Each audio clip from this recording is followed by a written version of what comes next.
ఈ రోజైతే street style అరటికాయ బజ్జీ విత్ వంకాయ చట్నీ ఎలా చేయాలో చూసేద్దాం. ఫస్ట్ 2 కప్స్ వరకు శనగపిండి వేసుకోవాలి.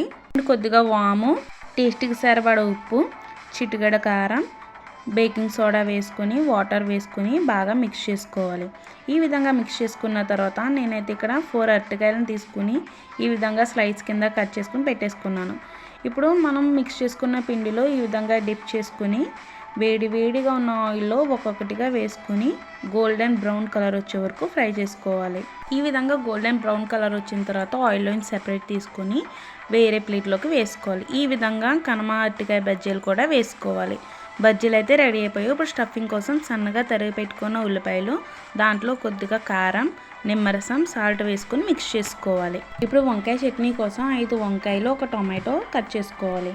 ఇప్పుడు కడాయి తీసుకుని దాంట్లో ఆయిల్ వేసుకొని కట్ చేసి పెట్టుకున్న వంకాయలు, టొమాటో, పచ్చిమిర్చి, సాల్ట్ వేసుకొని లో ఫ్లేమ్లో పెట్టుకుని బాగా మిక్స్ చేసుకోవాలి. పచ్చిమిర్చి, వంకాయ, టమాటా అనేది కలర్ చేంజ్ అయ్యి మగ్గితే సరిపోతుంది. ఈ విధంగా కలర్ చేంజ్ అయ్యి మగ్గిన తర్వాత ఒక 10 మినిట్స్ దాన్ని పక్కన పెట్టేసి ఉంచేయాలి. ఇప్పుడు చూపించిన విధంగా మిక్సీ పెట్టేసుకోవాలి. ఇప్పుడు దీంట్లోనే కొద్దిగా వాటర్ అండ్ చిటికెడు సాల్ట్ వేసుకొని మళ్ళీ ఒకసారి మిక్సీ చేసుకుంటే మన వంకాయ చట్నీ అయితే రెడీ అయిపోయింది. దీనికి తాలింపు కోసం అదే కడాయిలో కొద్దిగా ఆయిల్ వేసుకొని కరివేపాకు, శనగపప్పు, ఆవాలు వేసుకొని 2 మినిట్స్ వరకు లో ఫ్లేమ్ పెట్టుకుని మిక్స్ చేసుకోవాలి.